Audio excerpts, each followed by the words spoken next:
And for our next person on stage, put your hands together for Ski! Woo!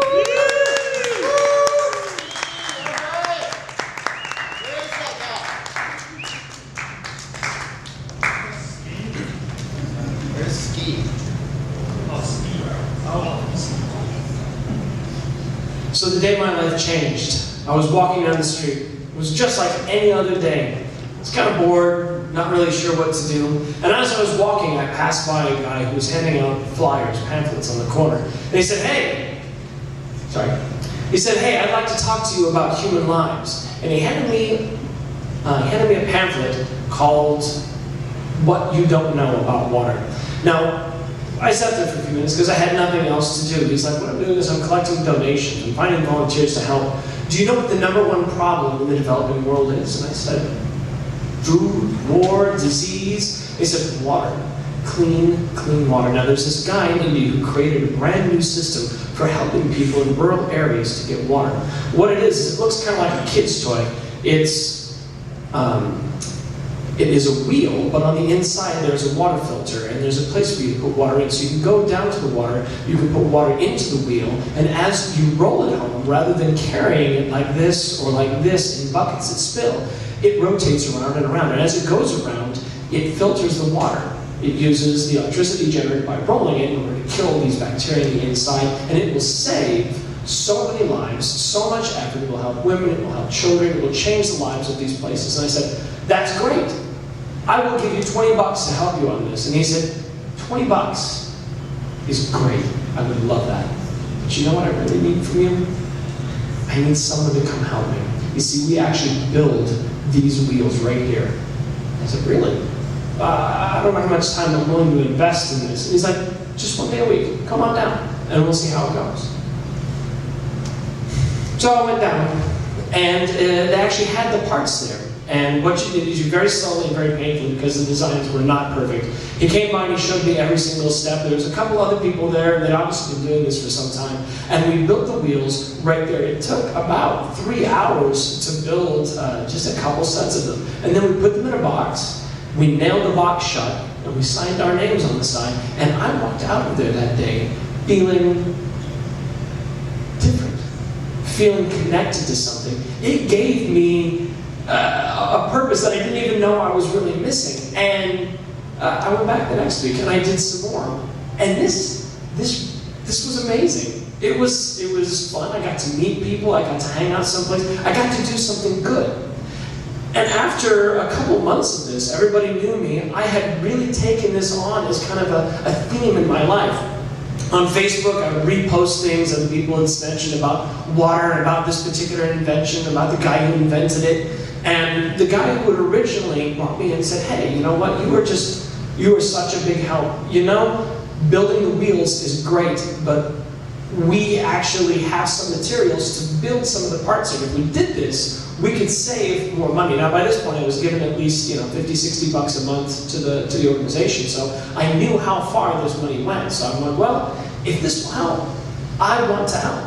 So we went into another room, and there was a machine back there, a press, and what it did is it took the pipes and it severed them off, and then you had to put screwing onto them. And it was, I can see why some of the people in the front room, they weren't young in all cases, or maybe they had problems where they couldn't operate a machinery like this. So I was happy to do this. And this was even better, because now I was doing something that you just couldn't get somebody off the street to do. And I was helping in an incredible way. So I was helping to build these things, and I'd take my parts and I'd bring them outside, and maybe I couldn't sign it on the box, my name anymore, but pretty much every single box that went out was partially because of me.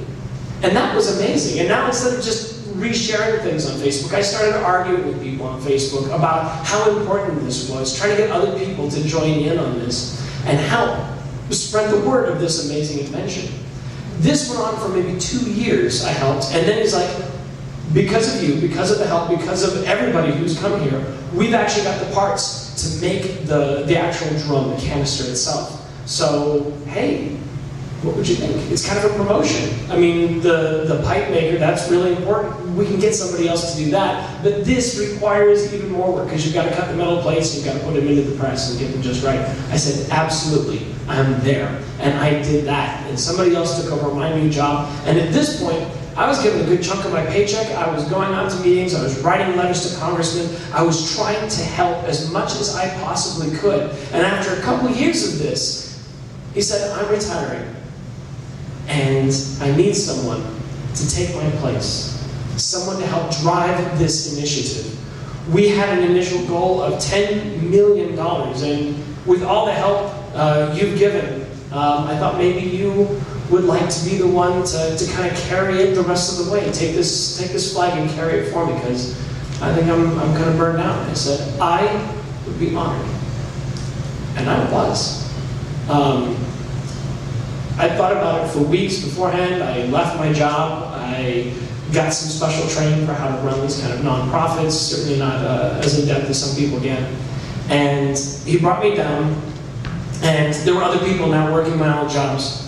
And he brought me in the back and he showed me the books and he talked about all the things that we had to do. Here's how you deal with the media. Here's how you send out press releases. Here's our entire mailing list. This is what you need to do. And he showed me how to go about talking to all these people and mailing all these people and encouraging all of these people to come together. And I said, I can do this. And he's like, now I got a couple more things to show you and we're going to be done. And he brought me in another room and there were these boxes after boxes after boxes. And what I want you to do is I want you to take the crowbar and I want you to peel the top off of that box. And you have to take the wheels that are inside and you have to break them down. And you have to put them back in boxes so we can send them to the front again. The pipes we can send off to a recycler. And the metal plates we can send back to the recycler so they can send you these plates back. I'm like, did I waste my time doing this? I took these plates and I made them into drums. I took the pipes and I made them into the handles for these wheels. Are you saying everything I did was in just make work? He said, no, look. You don't know how this engine runs. Let me tell you how this engine runs. The engine runs not by people just giving a little bit of money, because anybody can give a little bit of money. But if you can make somebody work, then they feel it inside. And if you can make somebody do some work that's special, then what they'll do is they will give you everything. And this is what we need. We need an army. We need people to carry this message forward. And I was pretty mollified. I was like, okay, I guess I can see that. The point is not just to collect money. The point is to really get people interested in the cause and the solution. And then he brought me back and we started discussing the finances. Here's how much everything costs. Here's what you're going to do. You're going to fly over to India a couple times a year. You're going to do some big high-profile shots. You're going to stay here. And I looked at the money, and I looked at the money I had given, and the money that was coming in. I thought you said it was $10 million that we were aiming for. We make almost $56 million a year.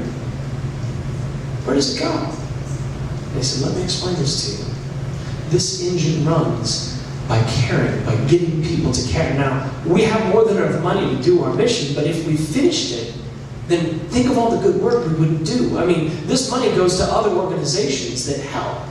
And I looked through the books and I saw political groups, I saw grassroots movements, I saw waste, I saw things that had nothing to do with what I had given my money for. I had no idea, what is this for? I said, and he said, this is how the engine works. What you need to do is you need to keep people interested. And if the problem goes away, then the money stops coming and you have to start all over again. Why rebuild something like this when we have this beautiful engine of stasis churning along so well? And I left. And I walked down the street, and I was just empty inside. And then the man in the corner handed me a pamphlet that said, facts you may not know about abortion in the United States. He says, hey, do you got a minute?